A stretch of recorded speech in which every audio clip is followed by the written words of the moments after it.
if you Google imposter syndrome, what comes up are symptoms, causes, and cures. An industry that is about people, that is dedicated to people. How do I move all of those people to do good? We have ways that we can live out our purpose all the time and throughout the day. That is great advice. And it's very fitting also with the show.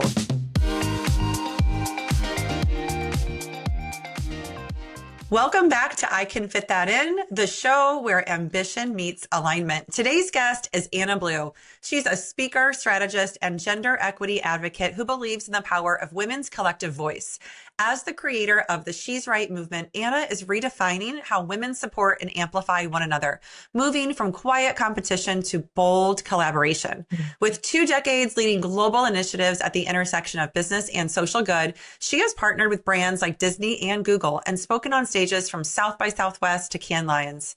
Anna's work helps leaders and organizations turn influence into impact and build cultures where women truly lift each other up.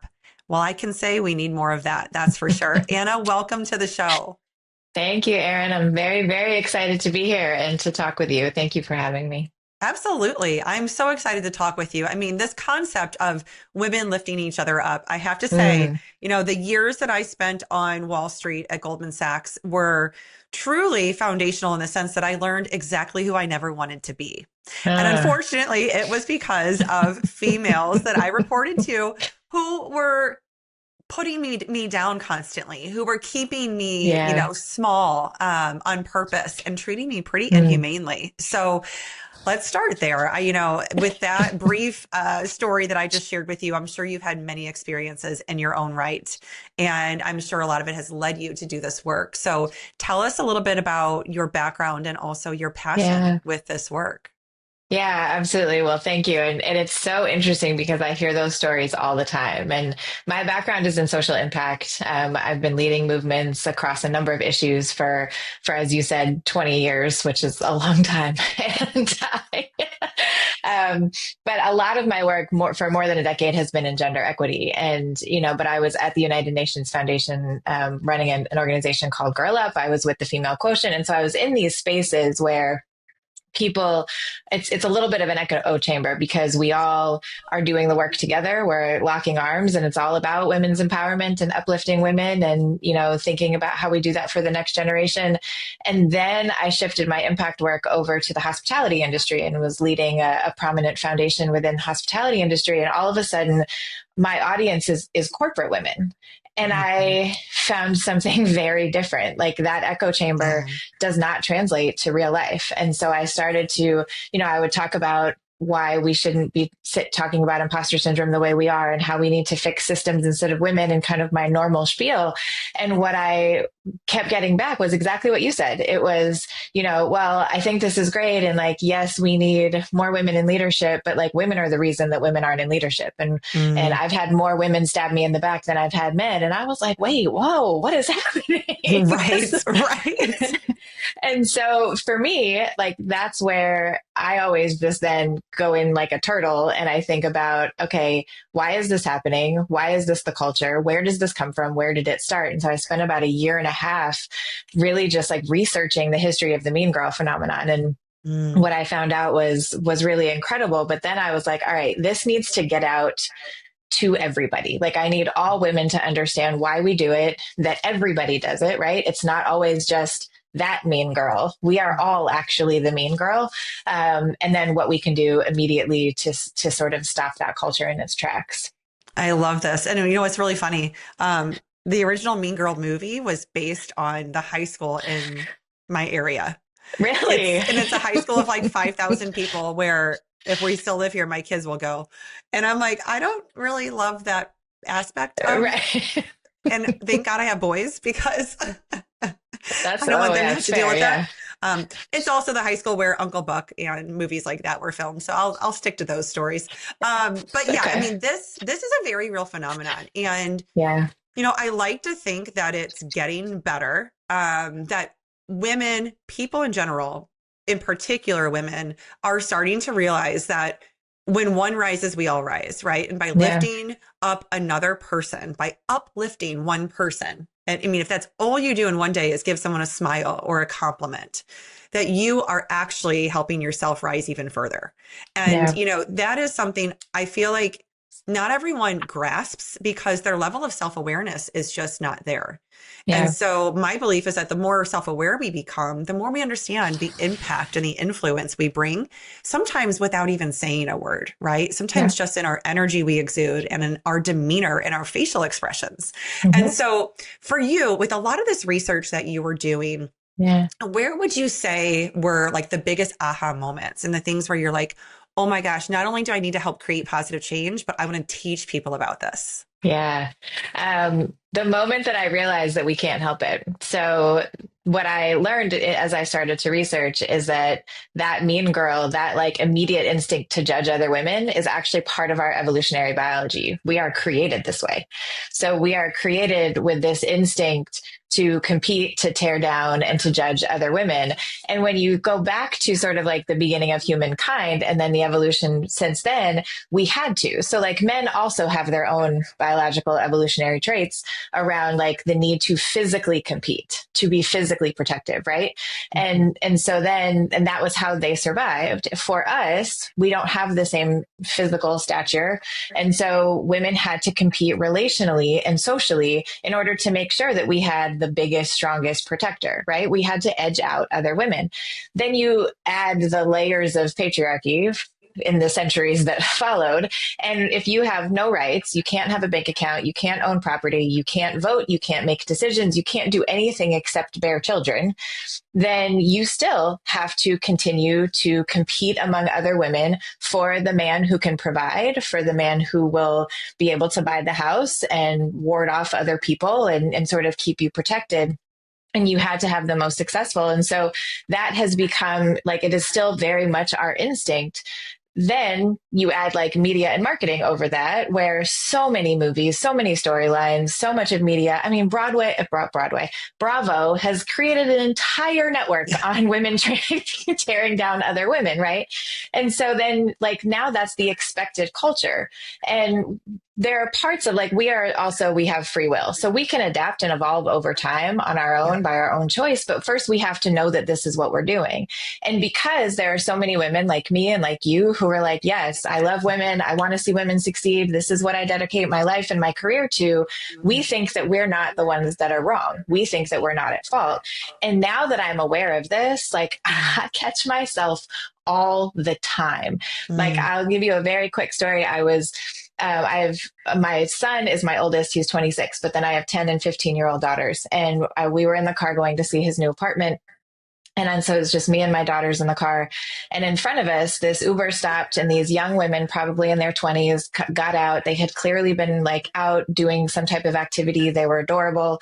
And one of them, most of them are in cute little skirts and sneakers, and one of them has like 4-inch heels on. And I could have said so many things. I also could have said nothing. And the first thing that came out of my mouth was, why would she wear those shoes? And it was so like immediate, right? Like I saw that now, because I'm aware of it, I was just like, why do I care what shoes she's wearing?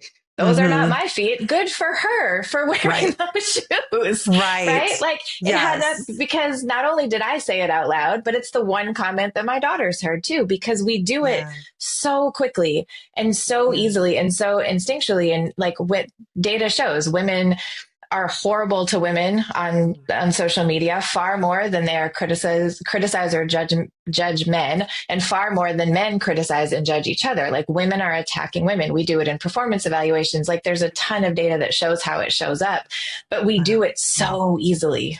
Yeah. I mean, that whole evolutionary aspect is so interesting to me. And, Yeah.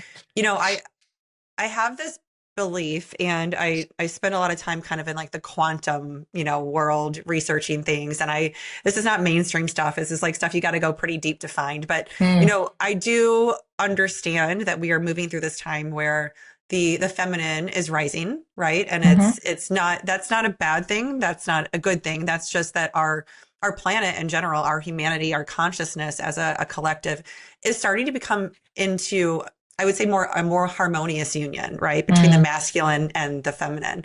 And if you think about it, we've been so in the masculine for a very, very long time. Like you said, hundreds and hundreds of years. Yeah. And that was a part of our human experience. It's not something that we had a say in. It's just a part of our journey, right? As a soul on Yeah. earth. But if we think about some of that feminine rising, it is about that more intuitive, that more, emotionally intelligent, more in tune with the feeling nature of what it means to be human. And a Yeah. lot of that rising up within everybody, not just within women, but within men too, right? Because our energies are meant to be balanced Yeah. internally. Balance Yeah. isn't about how much crap can we handle out here. It's about how are we navigating the internal world, right? Yeah. So when I think about that, I heard you say the word imposter syndrome earlier, and I have a very, Hmm. very deep, almost like visceral reaction to the word syndrome because I am like, Yes. I don't know about all of you, but like this is not a diagnosis, right? Like if you don't Correct. feel comfortable in an environment, you've got to understand why you don't. Is it the people? Oh, Is it the Erin. space? Is it the role you're playing? Is it the fact Yeah. that you're actually being inauthentic? And because you are trying to change who you are in that environment, you are therefore an imposter to yourself, right? So I Yeah. always call it imposter tendency. Let's talk about Yeah. your perspectives on this. So the original study on imposter syndrome actually was in 1978, and it was called imposter phenomenon. That's what came out of it, was imposter phenomenon. Syndrome wasn't added to it until later when the world realized that it was one more way they could hold women back, right? Was Yeah. by now Oh, giving them this like let me give you a pill diagnosis. for that, right? Exactly. And then so like now we have to cure it. Because if you just Google imposter syndrome, what comes up are symptoms, causes, and cures, as if it is actually this medical diagnosis. But I agree with you 1,000%. Like when they did this study, it was women in the workplace, high achieving women in the workplace in 1978, specifically white women in the workplace. And think about what the workplace was like in 1978 for women. Yeah. Of course they felt like imposters. Like, what do Right. you mean? Exactly. And They so to don't feel like they call women, belong. right, Yeah.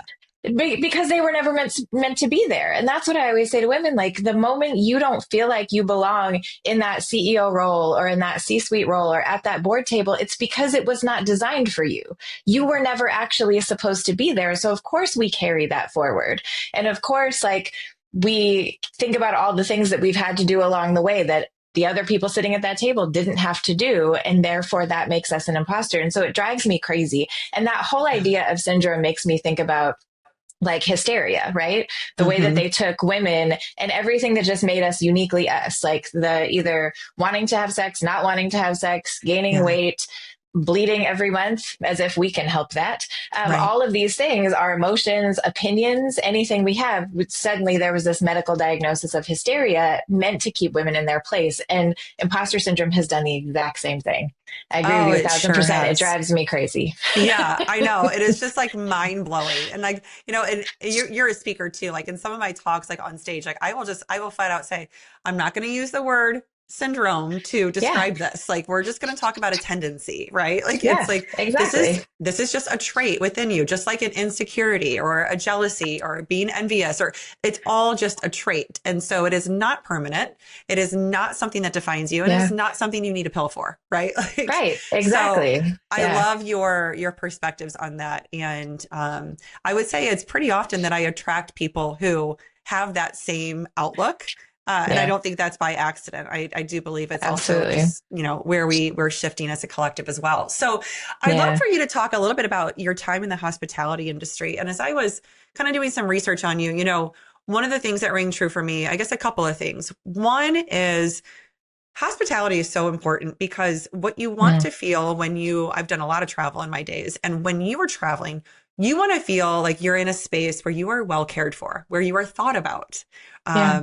where you have that sense of like peace or tranquility or serenity, or, it's a sacred space or whatever it might be, but you want to feel like you are really well cared for. You're thought about in advance, and that you don't have to think about a whole lot in those Mm. spaces, right?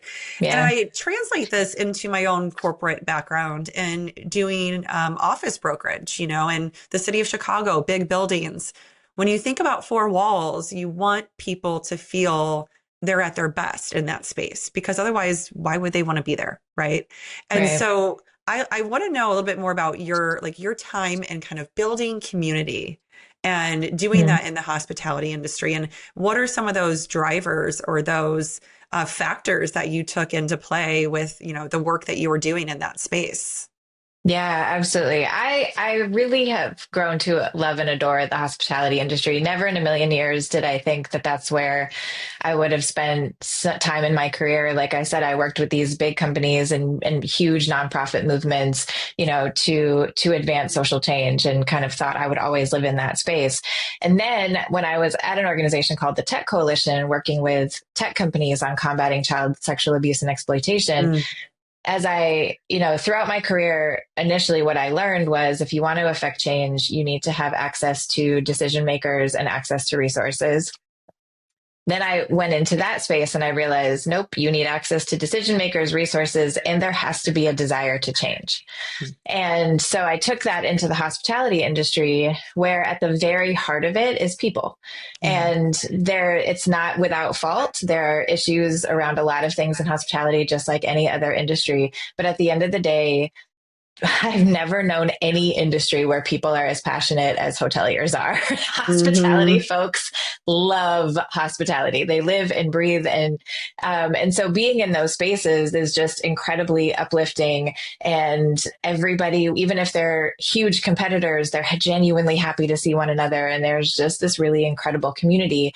I am a movement builder, so like exactly what you said, I love to build community. And what I saw was an industry that is about people, that is dedicated to people, wasn't doing as much as it could to help and support people. And so if I'm sitting here at this association where I have access to every facet of the industry, owners, brands, management companies, vendors and suppliers, kind of the entire ecosystem, how do I move all of those people to do good? The beautiful thing is they want to do good.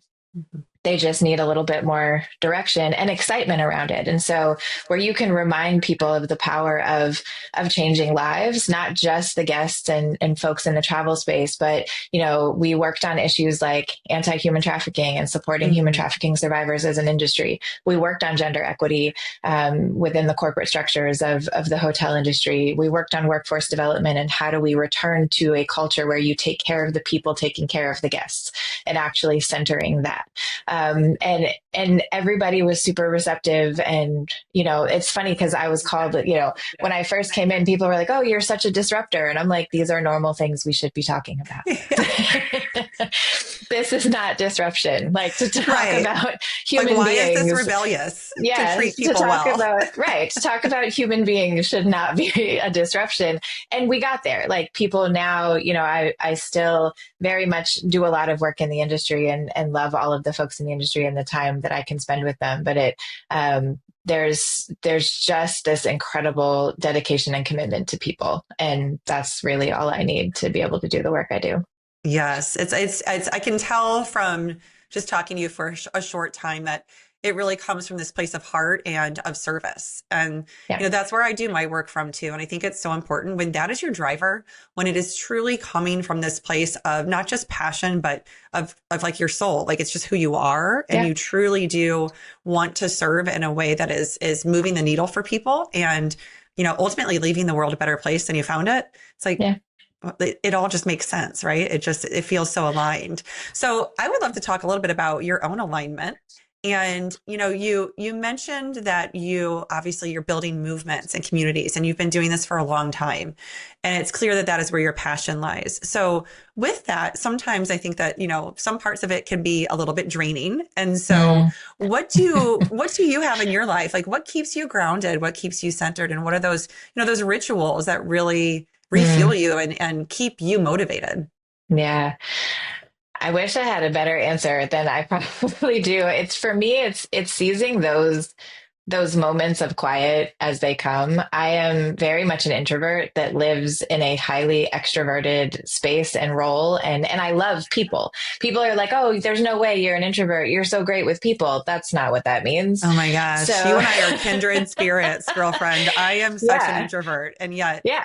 my entire life is extroverted. So Extroverted, I right. feel Which you. means that you love it, but by the end of it, like every conversation just takes a little bit more and a little bit more until you have nothing. I actually have a good friend who is a general manager of a hotel. He's actually an area general manager, and he bought me this pin that says social battery, and it has a little thing that you can slide down till it's red. That's me. Like, I'm not the one who goes to the after party at a conference, but I will be the Yeah. first one at breakfast in the morning. Yes. Like, Yeah. I love there's a phrase that's like, I'm done peopling for the day. And I'm like, oh yes. yeah, that's No, me. all the time. Yeah. Yeah. And so for me, it is like actually those moments of quiet that balance Mhm. everything. I'll look at my schedule if I'm at a conference, I'll look at my schedule. And even if there's 15 minutes where I know I can go back to my room, keep the lights off, don't turn anything on, don't look at anything, and just sit in quiet to recharge even a tiny bit, like that, to me, that is alignment. I have a 10-year-old who very much keeps me grounded. She pulls no punches. She says exactly how she feels at any given moment. She is so much like me in the sense that she has this really innate strong sense of justice. But in all of the ways that comes out and all of the time Yeah. is a lot, but it is. She keeps me humble. She keeps me grounded. She reminds me of why the work that I do matters in the way that it does.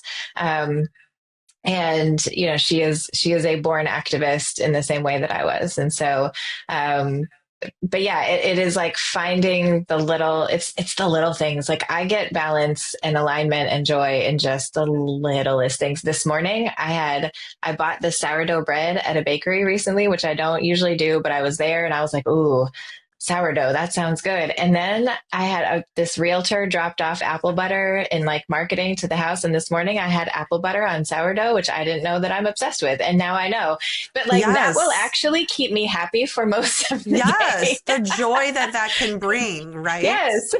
But what's beautiful about what you're saying. So first off, that was a great answer. You're like, this is probably not a great answer. It's how you started. Like, no, no, no. That's a great answer. Now, what I like to talk about is the fact that, we can fit in things that matter to us.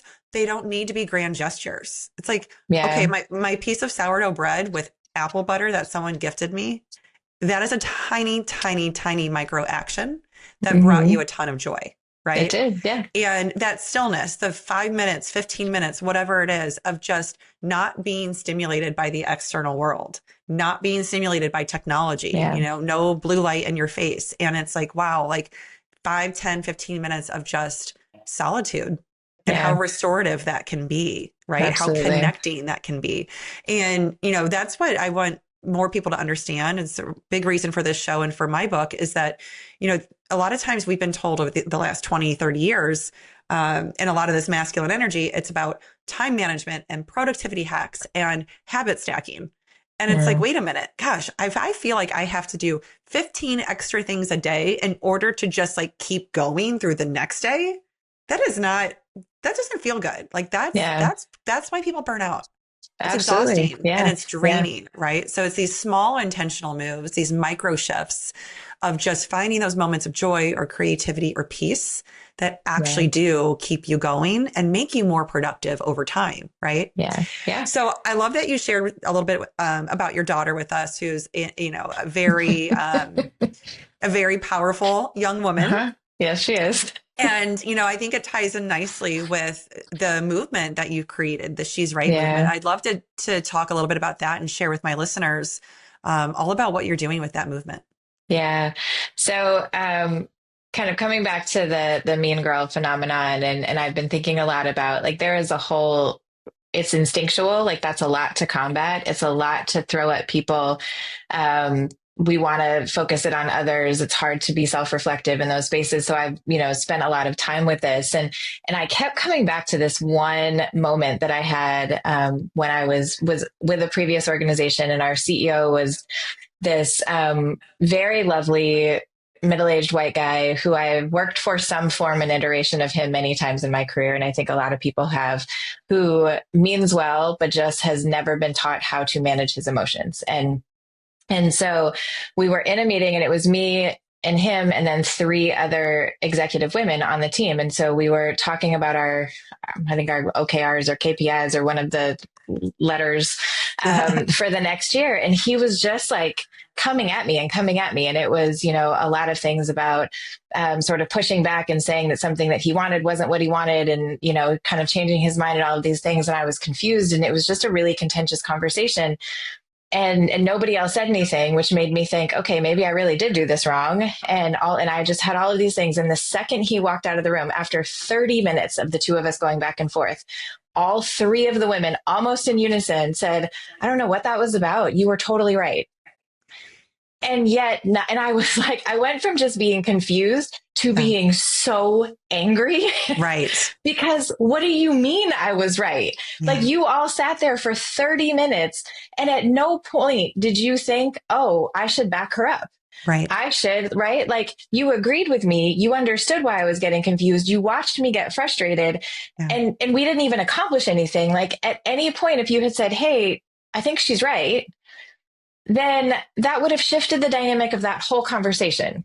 Absolutely. And that stuck with me for a while, because I wasn't mad at him. I was mad at what they had done. And so when I think about that moment, a lot of what I kept coming back to was this idea of saying she's right. And like, in any moment when you feel that, for me, when I watched those girls tumble out of the car looking all cute and I saw those 4-inch heels, for it to be like, she's totally right to wear those. Yeah. Like, she's absolutely right to wear those. She's right to speak up in a meeting. She's right to push back. She's right to breastfeed or bottle feed or however she wants to feed her children. She's right. Exactly. And just giving women this way of immediately combating that mean girl instinct that we have. If you are like, oh, why is she using that filter? No, she's right. She's right to use that filter. And just like stopping yourself in the moment and catching it and saying it. But then if you're in a meeting, if you're on social media, if you are at a coffee shop, if you're at brunch, actually saying it out loud. Like, I think about that moment, and I think about all of the other moments that if somebody had just been like, you're right, you're absolutely right, and had my back, whether it was at a corporate table or in a life decision that I was making where somebody just sat silently and watched me struggle with it. Even if you have a different opinion, even if you don't think a woman is right, she's still right to take up space. She's right to use her voice. She's right to have an opinion. She's right to wear the shoes or the dress or buy the house or use the filter or get plastic surgery or not, or all of the things that we constantly judge women for. Yeah. Like, I just want us to stop and say she's right. Right. And start to use that as a tool, because then it turns on us. If I can say, Erin, you're right, then I can maybe start to give myself grace and be like, Anna, you're also right. Like, you're right to have gained those 10 pounds. You're right to have apple butter and sourdough for breakfast. Like, you're right to make the decisions in parenting, even if sometimes they're wrong. Like, like, all of the grace that we don't give other women starts with the grace that we don't give ourselves. So true. And that whole idea of like, she's right, then becomes I'm right. And that's what I want for women. Oh, I love this so much. And it's like, why put all this pressure on someone else to be perfect when there's no such thing as perfect, right? It's like the judgment, it's like, where are you judging from? It's like you're judging from a place of your ideal of perfection, which of course everyone's ideal of perfection would be different. And so it really just actually makes no sense when you drill into it. And I love your perspectives on that. Now, where can people find you who want to learn more about your programs and all the great work you're doing? Yeah, absolutely. So I'm working on putting out more content around Say She's Right and that movement. Right now, my website is bluemossgroup.com, blue like the color and my last name, moss like the green stuff that grows on rocks, group.com, blue moss. And you can find me on LinkedIn. The one thing I always say to folks is that anybody who reaches out, anybody who wants to have a conversation, who wants to learn more, who wants to just ideate and create together, those are my favorite conversations to have. So please reach out. I always respond. I will respond 100% of the time if folks reach out to me on LinkedIn. But yeah, I look forward to just continuing the conversation. That's great. And we'll obviously include all the links of where to find you in our show notes as well.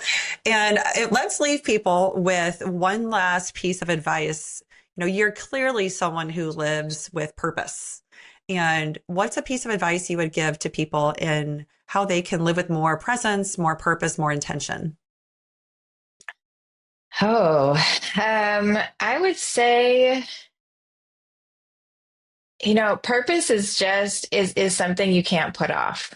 Like so many people, like we all care about something. It may not be what you do for a living every day the way that it is for me, but there are things that we care about, whether it's within our home and our family, within our community, the broader world. There's so much information that we're inundated with all the time, and we feel different ways about it, and we react. Purpose isn't something that I want people to put off. Like whatever it is, however you feel like you can give of service, whether it's just having a conversation with somebody, giving that 50 cents that you may not need to that person who needs it more, supporting a cause online that you see, somebody's selling wrapping paper for their school and you're like, oh, another one. Like, let's just give, whether it's time, talent, treasure, whatever it is that you have. Purpose is something that people tend to put off until they have time for it. But we have ways that we can live out our purpose all the time and throughout the day. And so I want people to just stop putting off their purpose. That is great advice. And it's very fitting also with the show. What I heard Anna say is fit in what matters most, right? Like fit those Yes. things in because when they matter to you, you matter to others, right? And so why not allow people to see you doing those things that really fill you up and that add to Yeah. humanity and that really, do drive things forward on this planet. So Yeah. that's beautifully Yeah. said, Anna. Well, thank you so much Thank for being you. here. This has been a Yes. great conversation. I loved having you. Thank you. I've very much enjoyed it. And hopefully, even not on camera, we will talk again soon. Absolutely. All right. Well, everyone, you know what to do. Please like, share, subscribe. Let's grow the awareness of this show and spread it to more and more people. And until next time, be well.